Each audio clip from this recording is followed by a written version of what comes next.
Hi friends, today I am going to review the book, Keep Them on Your Side, Leading and Managing for Momentum by Samuel B. Bacharach. Vision versus leadership.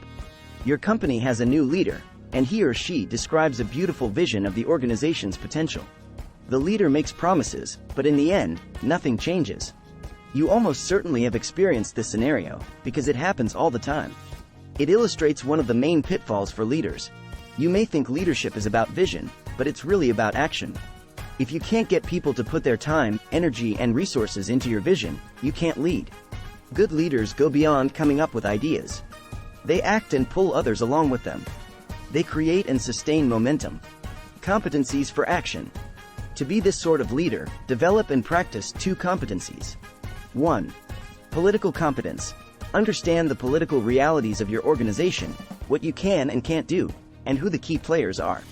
2. First, build an agenda. 3. Next, identify supporters and resistors. 4. Some individuals on each side will identify themselves immediately, but you'll need to conduct many discussions with people throughout your organization to discover who is in what camp. 5. When you've lined up all your allies, convert their theoretical agreement to real-world action. 1. Managerial competence. This deals with implementation. 2. Set up clear lines of communication and the right level of bureaucracy, enough to keep track of all ongoing projects, but not so much that it slows people down. 3. Monitor changes in your organization's work environment while keeping an eye on the larger economic context and somehow sparing attention for looking ahead. All-around leaders. Leaders who are politically but not managerially competent get things done, but not within budgets or deadlines. Those who are managerially but not politically competent fail because they lose support within the organization. Sustaining momentum requires both qualities. Success is about coming up with a viable agenda, getting people behind your initiative, and sustaining momentum so people will stay on your side and your ideas will be implemented. One example of a leader who has it all is Frances Hesselbein. As executive director, she guided the Girl Scouts organization through its successful modernization. Hesselbein replaced a bureaucratic hierarchy with a circular structure that empowered local leaders and volunteers. She refocused the organization on its original mission of helping girls of all backgrounds to develop their potential. At the end of her tenure, Hesselbein received the Presidential Medal of Freedom. If you can't keep people on your side and the ball rolling, if you can't manage the pitfalls of inertia, you're no leader. Momentum equals mass x velocity. Lots of business people use sports language and imagery, such as team and rally. This is especially true when they discuss momentum as a necessary element of leadership. However, physics is a better place to find a definition of momentum. In physics, momentum equals mass x velocity. Think of mass as the number of people on your side and their relative weight in the organization. Velocity is forward motion, progress, and completion. Managerially competent leaders, they are experts at allocating resources and empowering individuals and groups to perform specific tasks or processes in the pursuit of their agenda. Momentum has 4 components, each of which is essential. Breaking momentum down into these 4 components enables you to focus on each element and to monitor your progress. 1. Structural momentum, gathering the necessary resources and personnel. 1. Defining responsibilities. 1. Performance momentum, setting goals, establishing criteria for success, evaluating performance. 1. Praising and rewarding good work. 1. Cultural momentum, assessing whether the attitudes and values of your organization support success. 1. Political momentum, dealing with conflict and opposition, and finding support. While structural momentum is central to the success of your project, it involves such obvious issues that it is often overlooked. Knowing what to do is easy compared to applying what you know. Sustaining momentum is difficult, and often involves making tough choices. Apply your core strategies, understand your limits and those of your organization, find support, and most difficult, adapt your leadership style to fit the situation. Creating and sustaining structural momentum. To create and sustain structural momentum, make decisions about basic issues such as how you will organize your group, how many people will work on the project, who will be responsible for what and how to distribute resources. Choose whether to emphasize control or empowerment, in other words, whether your group will work as a hierarchy or a team. Political momentum is not always about being well-liked and being a model citizen. It is about your ability to mobilize support for and to deflect resistance to your agenda. Hierarchies put control in the hands of the executive. To sustain momentum, you have to be politically smart, capable of anticipating conflict and opposition, while knowing who you're going to need on your side. In addition, in a hierarchy, responsibilities are clear. However, the drawback of hierarchies is that they are often rigid, whereas team structures distribute decision-making. Teams work well in research and development units or startup companies, where change is constant and flexibility is essential. Team members should have enough autonomy to take initiative and be creative, but not so much that they disregard organizational procedures and goals. Nothing is more difficult than monitoring the performance and output of others to assure that things are moving on the right path at the right pace. To create and maintain structural momentum, gather your resources. You need enough to get the job done, but not so much that you encourage waste. Teams often come up with creative solutions when they have only minimal resources. Creating and sustaining performance momentum. Leading an organization is like steering a ship. Even if you chart the perfect path, you'll need to deal with icebergs and other obstacles along the way. Evaluate organizational progress often, to make sure you're heading in the right direction, but not so often that your continual questions get in the way. Evaluation is not an end in itself. Don't become obsessed with following annual schedules or particular models. Instead, gather the information you need, when you need it.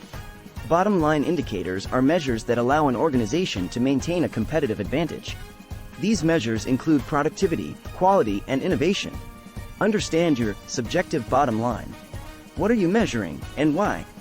Define even basic terms such as productivity. Once you do, you may find they're not applicable to your situation. How, for example, would you define productivity in a research division? In a hospital? Define the parameters that apply to your organization. Through rites, rituals, and ceremonies, the organization not only rejuvenates and reinforces its central ideals and beliefs, but it recognizes the contributions that employees make. As you monitor progress, communicate what you learn, so team members know whether they are on track or must make course corrections. Give feedback that helps people develop. Creating and sustaining cultural momentum. When focusing on cultural momentum, decide whether to be a directive or facilitative leader. Directive leaders assume people need to be motivated and told what to do.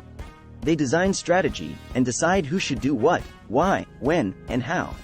They maximize control and minimize uncertainty. Make sure that rewards, ceremonies, and celebrations are not idols or empty of meaning. Facilitative leadership is more suited to fluid situations or to times when plans and reality diverge. Facilitative leaders assume people are adaptable and self-motivated. They prefer organizational structures that look like networks rather than pyramids. However, facilitative leaders may have difficulty implementing their plans. The same fluidity that allows people to adapt quickly can slow them down when they try to implement change. Organizations are not temples of loyalty, where allegiance to ideas and individuals are primary. Organizational life is governed by rapidly changing opportunities. The challenge, as always, is to strike the right balance. Credibility is a quickly spent commodity. To assure that you sustain the coalition mindset, your credibility needs to be replenished from time to time.